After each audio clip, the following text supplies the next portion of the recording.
الحمد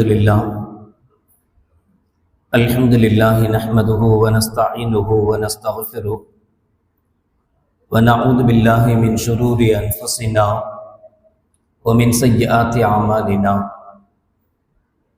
من يهده الله فلا مضل له ومن يضلل فلا هادي له ونشهد أن لا إله إلا الله وحده لا شريك له ونشهد أن سيدنا ومولانا محمدا عبده ورسوله اللهم صل على سيدنا مولانا محمد طب القلوب ودوائها وعافية الأبدان وشفائها ونور الأبصار وضيائها وعلى آله وصحبه وسلم أما بعد فقد قال الله تعالى في القرآن العظيم والفرقان المجيد أعوذ بالله من الشيطان الرجيم بسم الله الرحمن الرحيم لا أقسم بيوم القيامة ولا أقسم بالنفس اللوامة قال النبي صلى الله عليه وسلم دع ما يريبك إلى ما لا يريبك أو كما قال عليه الصلاة والسلام صدق الله العظيم وصدق رسوله النبي الكريم سبحانك لا علم لنا إلا ما علمتنا إنك أنت العليم الحكيم رب اشرح لي صدري ويسر لي أمري واحلل عقدة من لساني يفقهوا قولي إن أريد إلا الإصلاح ما استطعت وما توفيقي إلا بالله புகழனைத்தும் அல்லாஹ் ஒருவனுக்கு உரித்தாகட்டுமாக. சலாத் என்னும் கருணையும் சலாம் என்னும் ஈடேற்றமும் ஈருலக சர்தார் எம்பெருமானார் ரசூலே கரீம் ஸல்லல்லாஹு அலைஹி வஸல்லம் அவர்கள் மீதும் அவர்களுடைய அடிச்சுவடுகளை கடுகளவும் பிசகாது வாழ்ந்து வந்த உத்தம சத்திய சஹாபாக்கள், தாபிஈன்கள், தபா தாபிஈன்கள், நபிமார்கள், வலிமார்கள், ஷஹீதுகள் மற்றும் நம் அனைவர்கள் மீதும் என்றென்றும் நிலவட்டுமாக. ஆமீன். பேரன்பிற்கும் பெரும் மதிப்பிற்கும் உரிய பெரியோர்களே, அல்லாஹ்வின் நேரடியார்களே, அல்லாஹ் ஷானஹு வ தஆலா திருமறையில் பல இடங்களில் கண்ணியமான விஷயங்களின் மீது சத்தியமிட்டு சில விஷயங்களை தொடர்புபடுத்தி பேசுவான். அப்படி 75வது சூராவின் துவக்கத்தில் அல்லாஹ் ஜல்ல ஷானஹு வ தஆலா சொல்கிற போது லா உக்ஸிமு பியௌமில் கியாமா வலா உக்ஸிமு பின்னஃப்ஸில் லவ்வாமா, மறுமை நாளை கொண்டு நான் சத்தியமிடுகிறேன், நஃப்ஸ லவ்வாமா என்கிற மனசாட்சியின் மீதும் நான் சத்தியமிடுகிறேன் என்று அல்லாஹ் ஜல்ல ஷானஹு வ தஆலா அந்த சூறாவை துவங்குவான். நாம் தவறுகளிலிருந்து, பாவங்களிலிருந்து நீங்கி இருப்பதற்கு தக்வா, இறையச்சம் அவசியம் என்போம். அல்லாஹ் ஜல்ல ஷானஹு வ தஆலா அந்த இறையச்சத்தை, அல்லாஹ்வை பற்றி உண்டான பயத்தை உருவாக்குகிற ஒன்றாக மனசாட்சியை அல்லாஹ் படைத்திருக்கிறான், உருவாக்கி இருக்கிறான். எவ்வளவு பெரிய அயோக்கியனாக இருந்தாலும், எவ்வளவு பெரும் பாவியாக இருந்தாலும், அவரவருக்கு அவர் செய்கிற தவறுகளை, தீமைகளை அவரவருடைய மனசாட்சி அவ்வப்போது சுட்டுக்கொண்டே இருக்கும். நபிகள் பெருமானார் ஸல்லல்லாஹு அலைஹி வஸல்லம் அவர்கள் வாபிஸத் பின் மஅபத் என்கிற ஒரு சஹாபி நபிகள் பெருமானார் ஸல்லல்லாஹு அலைஹி வஸல்லம் இடத்தில் வருகிறார். வந்தவர் வந்த விஷயத்தை சொல்வதற்கு முன்பாக அவரை பார்த்ததும் ஸல்லல்லாஹு அலைஹி வஸல்லம் அவர்கள் கேட்பார்கள், ஜித்த தஸ்அலு அனில் பிர், நன்மை என்றால் என்ன என்பதை பற்றி கேட்கத்தானே நீங்க வந்திருக்கிறீங்க அப்படின்னு நபிகள் நாயகம் ஸல்லல்லாஹு அலைஹி வஸல்லம் அவர்கள் வாபிசாவை பற்றி கேட்பார்கள். குல்து நாம் யா ரசூலல்லாஹ், ஆம் யா ரசூலல்லாஹ், நல்லதுன்னா என்ன, நன்மைன்னா என்ன, அதை பற்றி கேட்க தான் வந்தேன், அப்படின்னா என்னன்னு கேட்டார்.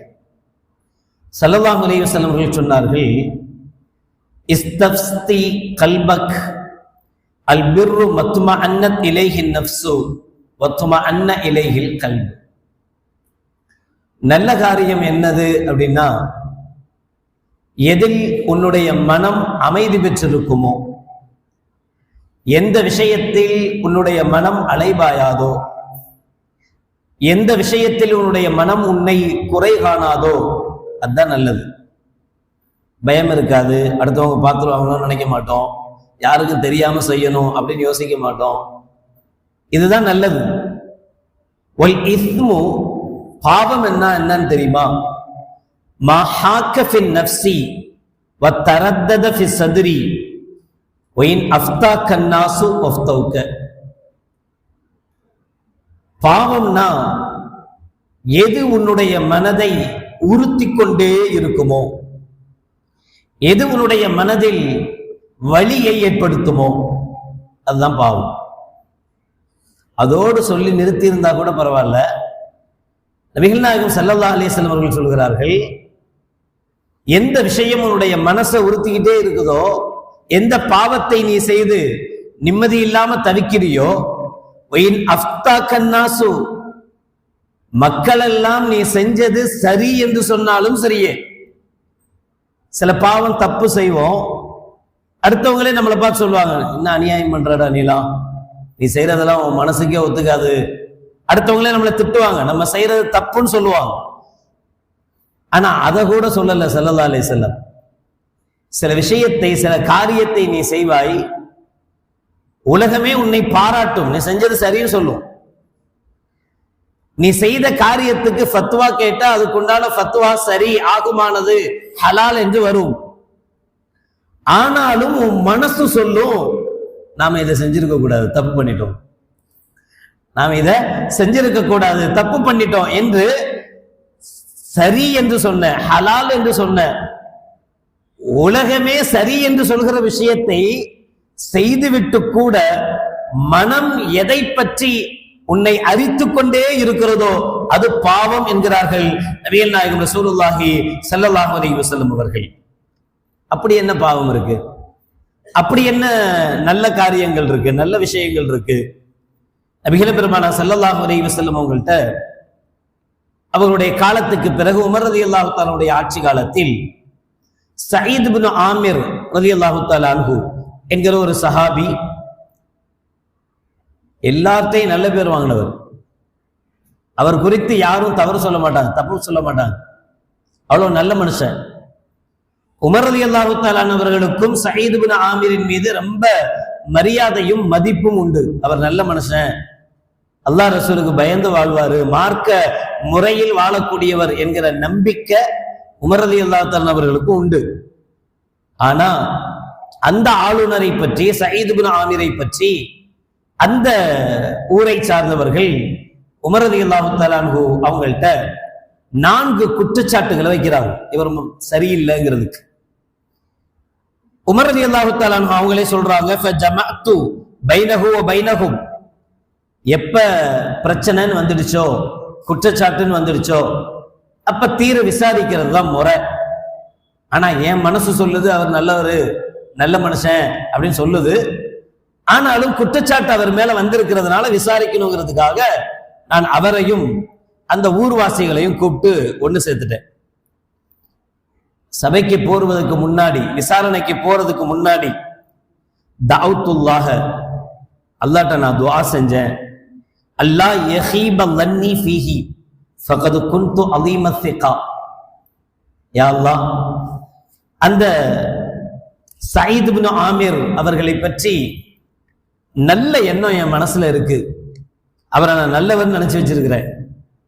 அந்த நல்ல எண்ணத்துக்கு கேடு வர்ற மாதிரி, விளைவு வர்ற மாதிரி எந்த நடவடிக்கையும் நடக்காம நீ பாதுகாப்பாயாக அப்படின்னு துஆ செஞ்சுட்டு நான் அந்த தீர்ப்புக்காக, விசாரணைக்காக நான் போனேன்.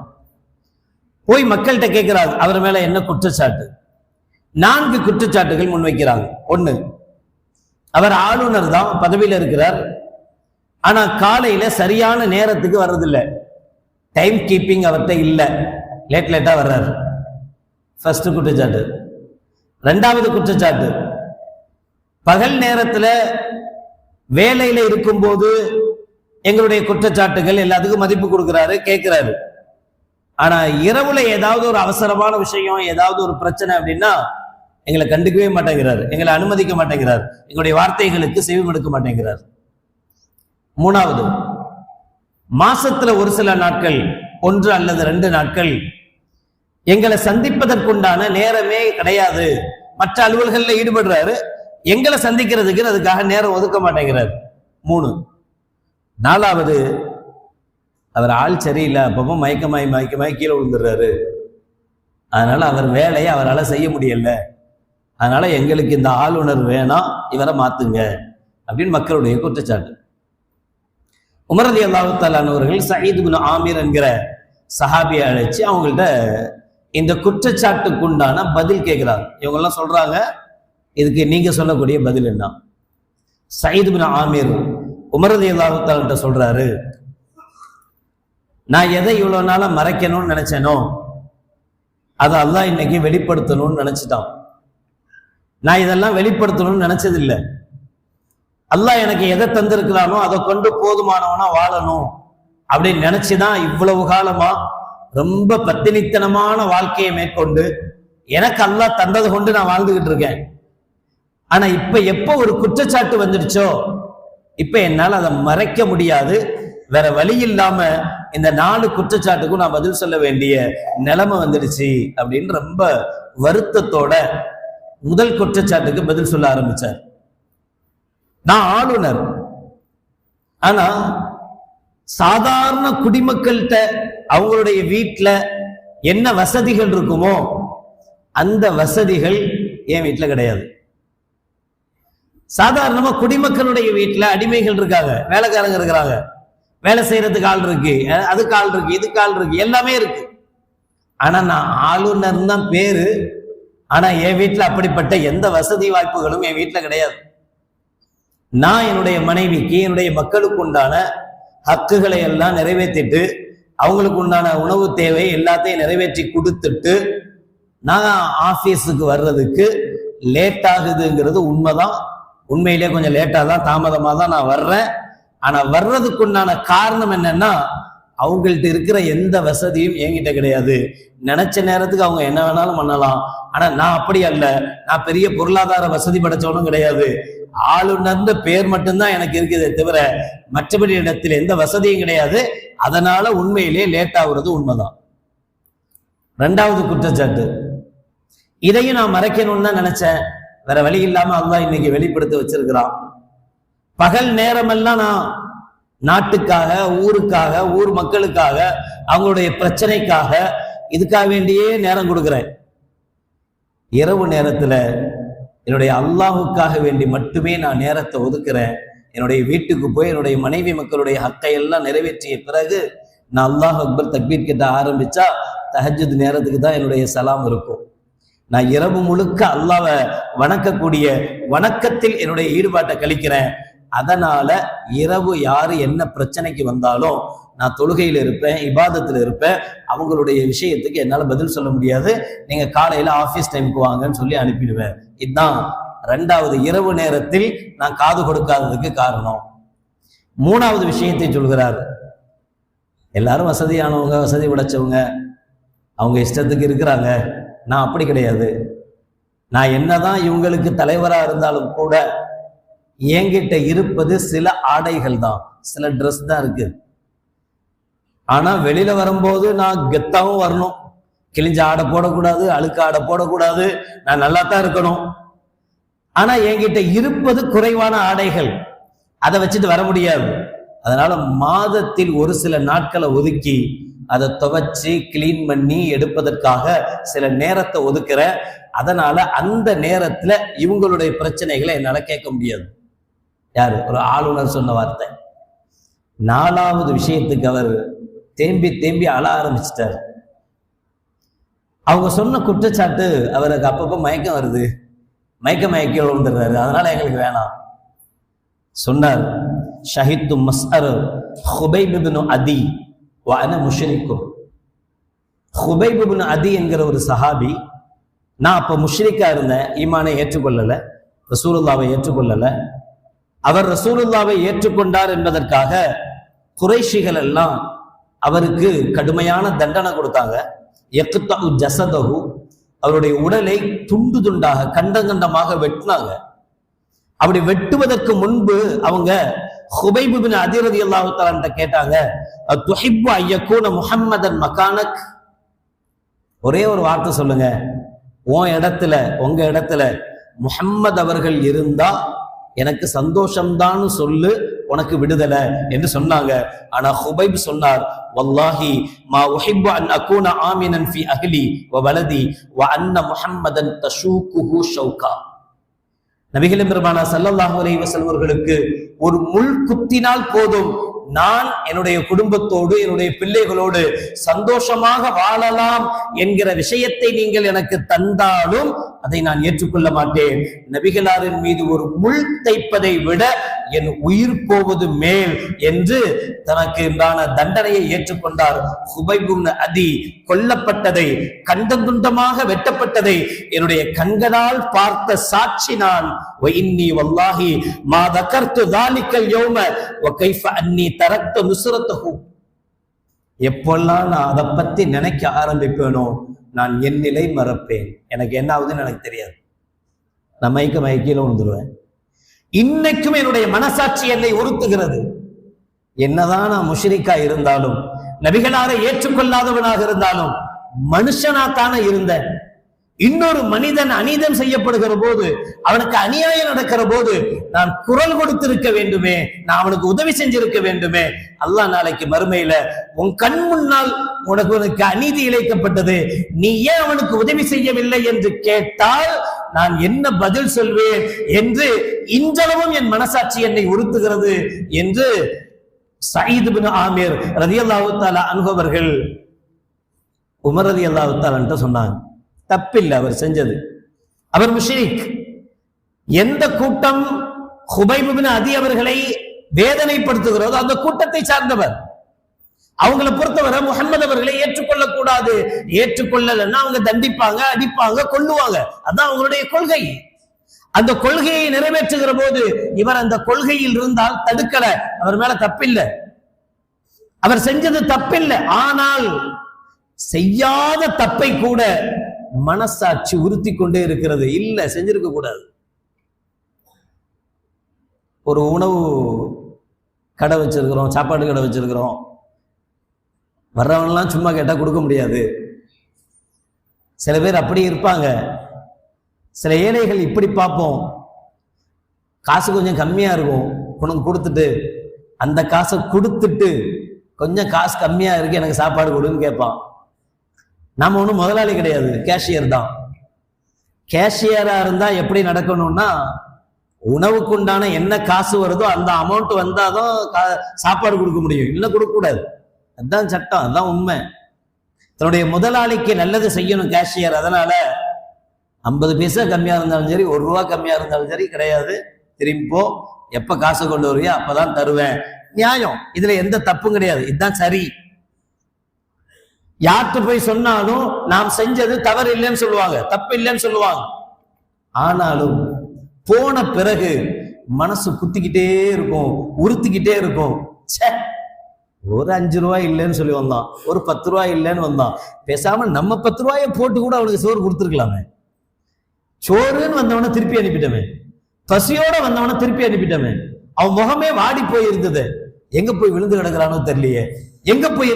நம்ம செஞ்சதுல எந்த தப்புமே இல்லை. தப்பே செய்யாத சரியாக செய்தாலும் கூட மனசாட்சி என்ன சொல்றது தெரியுமா? நாம் செய்த அந்த தவறை, நாம் செய்த அந்த சரி கண்டதை, அதை கூட நீ இன்னும் கொஞ்சம் சரியா செஞ்சிருக்கணும், நீ செஞ்சது தப்பு என்று உணர்த்துவதுதான் நஃப்ஸல் லவ்வாமா. அல்லாஹ் எனவேதான் கண்ணியமான விஷயங்கள் மீது சத்தியம் செய்கிற அல்லாஹ் மனசாட்சியின் மீது சத்தியம் செய்கிறான். மனசாட்சி அவ்வளவு உன்னதமானது, சரியானது. அது சரியான விஷயத்தை நமக்கு உணர்த்தி கொண்டே இருக்கும். உமர் ரலியல்லாஹு தஆலா அவர்கள் அவருடைய பழக்கம் வச்சிருந்தாங்க. மாறு வேடத்துல போய் கண்காணிப்பாங்க, யார் யார் தன்னுடைய மக்கள் எப்படி இருக்கிறாங்க தன்னுடைய ஆட்சி காலத்துல. அப்படி ஒரு தடவை போகும்போது ஒரு வீட்டில இருந்து குழந்தைகளுடைய அழுசப்தம் வருது. இவங்க நின்று பாக்குறாங்க. அந்த தாய் இந்த குழந்தைங்களுக்கு சாப்பாடு கொடுக்க முடியாம, சாப்பாட்டுக்கு எந்த வசதியும் இல்லாம, வெறும் தண்ணிய அடுப்புல வச்சு கொதிக்க வச்சு, வெறும் தண்ணி கொதிக்குது. ஆனா அந்த அம்மா பிள்ளைங்கள்ட்ட சொல்றா, சாப்பாடு கொதிச்சுக்கிட்டு இருக்கு, பொறுங்க பொறுங்க பொறுங்க, ரெடி ஆயிடும். இதை கேட்டே அந்த பிள்ளைங்க தூங்கிடும். உமர் ரலியல்லாஹு அன்ஹு பார்த்துட்டு கண்ணீர் வடிக்கிறான். என்னுடைய ஆட்சி காலத்துல இப்படி ஒரு கொடுமையா? சோத்துக்கு வழி இல்லாம இருக்கிறீங்களா? நேர தன்னுடைய உதவியாளரையும் அழைச்சிக்கிட்டு கஜானாக்கு போறாங்க. அங்கிருந்து கோதுமையினுடைய மூட்டையை எடுத்து தன்னுடைய உதவியாளர்கிட்ட சொல்றாங்க, அஹ்மிலுஹு அலைய, என் முதுகுல தூக்கி வை. அவர் சொல்றாரு, ஆனா அஹ்மிலுஹு அன்க், நீங்க ஜனாதிபதி, செய்யலாம், உத்தரவிடுங்க. நீங்க தான் தூக்கிட்டு போகணும்னு என்ன அவசியம் இருக்கு? நான் கூட தான் வர்றேன்ல, நான் தூக்கிட்டு வரேன். ஆனா அஹ்மிலுஹு அன்க். உமர் ரலியல்லாஹு தஆலா கேட்டாங்க, அன்த தஹ்மிலு அன்னி விஸ்ரி யௌமல் கியாமா, இன்னைக்கு தூக்கிட்டு வருவ, நாளைக்கு என்னுடைய பாவ சுமைகளை எல்லாம் அல்லாஹ் ஜல்ல ஷானஹு வ தஆலா மறுமையில என் முதுகுல தானே தூக்கி வைப்பான், அப்பவும் நீ வந்து தூக்க வருவியான்னு கேட்டாங்க உமர் ரலியல்லாஹு தஆலா. மனசு குத்துது, மனசாட்சி மறுக்குது. நான் எல்லாத்துக்கும் சரியானவனா இருக்கிறேன், ஆனா என்னுடைய ஆட்சியின் கீழ ஒரு தாய், ஒரு குழந்தை சாப்பாடு இல்லாம தவிக்கிறது என்னுடைய தவறுதான், ஏன் தப்பு தான். நான் தான் அதை கண்டிச்சிருக்கணும், நான் தான் அதை பார்த்திருக்கணும், நான் தான் அதுக்குண்டான சரியான தீர்வு கொடுத்திருக்கணும் என்று மனம் குத்துது, மனசு குத்துது. இப்படி நம்மள ஒவ்வொருவருடைய வாழ்க்கையிலேயும் பல விஷயங்கள் நடந்திருக்கிறது. மனசாட்சி இன்னும் நம்மை உறுத்தி கொண்டே இருக்கிறது. சரியானதை செஞ்சாலே இவ்வளவு கஷ்டம்னு சொன்னா, தப்ப செஞ்சுட்டா, தவறானது ஹராமான வியாபாரங்களையோ ஹராமான விஷயங்களையோ செஞ்சுட்டா நம் மனம், நம் மனசாட்சி நம்மளை எந்த அளவுக்கு உறுத்துது, எந்த அளவுக்கு குத்துது. ஒருத்தனுக்கு ஏதாவது அநியாயம் பண்ணிட்டோம்னு சொன்னா, அவனால நம்மளை எதிர்க்க முடியலன்னா அவனுடைய கடைசி ஆயுதம் என்ன? உன் மனசாட்சி உன்னை சும்மா விடாதுடா. ஓ, கோர்ட்டுக்கு போய் உன்னை ஜெயிக்க முடியல, நீ தப்புலதான் இருக்க, ஆனா உன் பக்கம் தான் சாதகமா தீர்ப்பு வருது. நான் சரியானதுதான் இருக்கேன், ஆனா எனக்கு தான் மோசமான தீர்ப்பு வருது. உன்னை எதிர்க்கிற அளவுக்கு பணபலம் என்கிட்ட இல்ல, உன்னை எதிர்க்கிற அளவுக்கு உண்டான வசதி என்கிட்ட எதுவும் இல்லை. ஆனா நான் உன்னை எதிர்க்க போறது இல்லை, நான் உன்னை ஒண்ணும் செய்ய போறது இல்லை. ஆனா நீ எனக்கு செஞ்ச கொடுமைக்கு, நீ எனக்கு செஞ்ச அநியாயத்துக்கு உன் மனசாட்சி உன்னை சும்மா விடாதுமா. பலருடைய கண்ணீர் நாம கொஞ்ச நேரம் உட்கார்ந்து யாருக்கோ ஏதோ சந்தர்ப்பங்களில் செய்த விஷயங்களை நினைச்சு பார்த்தாலே நம்முடைய மனசாட்சி நம்மை உறுத்தி கொண்டு இருக்கும். அல்லாஹ் சொல்கிறார், நீ அல்லாஹ்வுக்கு பயப்படுறது, ரசூலுக்கு பயப்படுறதெல்லாம் அப்புறம் இருக்கட்டும், மனசாட்சிக்கு பயப்படு. உன் மனசாட்சி உன்னை ஒவ்வொரு சந்தர்ப்பத்திலேயும் உணர்த்திக்கிட்டே இருக்கு, நீ செய்யறது தப்பு, நீ செய்வது தவறு. ஓதுற காலத்துல மதரசால ஸ்கூல் லீடர் மாதிரி போடுவாங்கல்ல, அப்படி ஒரு மாணவன் தப்பு தான் செஞ்சான், அந்த தவறு நேரடியா தெரியுது, கையும் களவுமா பிடிச்சிட்டு போய் அஜரத்துல ஒப்படைச்சாச்சு, இவன் தப்பு பண்ணிட்டான், டிஸ்மிஸ் பண்ணணும், அவனை மதரசா விட்டு நீக்கணும், நீக்கியாச்சு. எந்த தப்பும் கிடையாது. இந்த தப்பு மோசமானது, மன்னிக்க முடியாத குற்றம், அதை ஒரு பையன் செஞ்சிருக்கான், செஞ்சது நம்முடைய கண்ணுக்கு எதிரில் நடக்குது, நம்ம பார்க்குறோம், சும்மா இருக்க முடியாது, கொண்டு போய் விட்டாச்சு, டிஸ்மிஸ் பண்ணியாச்சு, மதரசா விட்டு அவனை நீக்கியாச்சு. 35 வருஷத்துக்கு முன்னாடி நடந்தது. 10 வருஷத்துக்கு முன்னாடி, 7 வருஷத்துக்கு முன்னாடி இதே பிராட்வே ரோட்ல அந்த பையனை சந்திக்கிற வாய்ப்பு கிடைச்சது. ஆட்டோ ஓட்டிட்டு இருக்கான், மது பழக்கத்துக்கு அடிமையா இருக்கான், மோசமான ஹராமான செய்கைகள் அவன்கிட்ட இருக்கு. அப்ப மனசு குத்திச்சு, அவன் செஞ்சது தப்புதான், ஆனா மன்னிச்சிருந்தா, ஒருவேளை கண்டுக்காம விட்டு இருந்தா, அவங்க ஒருவேளை மதரசாலையே ஓதி அவன் ஏதோ ஒரு விதத்தில் மனசு மாறி நல்லவனா வாழ்றதுக்கு வாய்ப்பு கிடைச்சிருந்திருக்குமோ? நாம செஞ்ச தப்புனால நான் நல்லது செய்யறேன், நான் கரெக்டா இருக்கேன் அப்படின்னு நாம அன்னைக்கு நடந்துகிட்டதனுடைய விளைவு இன்னைக்கு ஒருத்தனுடைய வாழ்வையே சதைச்சிடுச்சோ அப்படின்னு மனசு குத்திச்சு. இப்படி எவ்வளவோ விஷயங்கள் நம்முடைய வாழ்க்கையில ஒவ்வொரு நாளும் நடக்குது. நம்முடைய மனசாட்சி நம்மளை கேள்வி கேட்குது.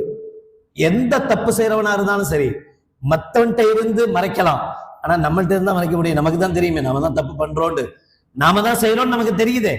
இப்ப நாம செய்யக்கூடியதுக்கு நமக்கு நம்முடைய மனசாட்சி சப்போர்ட்டுக்கு வருமானா? கண்டிப்பா வராது.